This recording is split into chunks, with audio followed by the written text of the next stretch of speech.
Breaking చూస్తున్నాం. చమురు కొనుగోలు విషయంలో ప్రధాని మోదీ ట్రంప్ కు హామీ ఇచ్చారా? రష్యాను ఒంటరి చేసేందుకు ఇలాంటి ప్రయత్నం చేస్తున్నారా?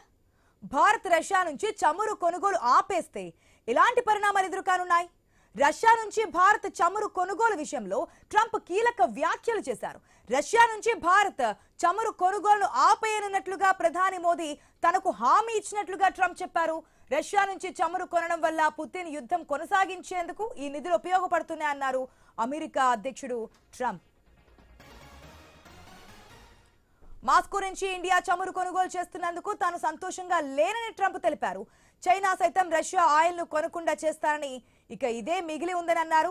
ఇంధన విధానంపై భారత్ అమెరికాల మధ్య ఘర్షణ ఉన్నప్పటికీ యుఎస్ కు భారత సన్నిహిత భాగస్వామి అని ట్రంప్ పేర్కొన్నారు. ప్రధాని మోదీ తనకు స్నేహితుడని, తమ మధ్య గొప్ప అనుబంధం ఉన్నట్లుగా తెలిపారు.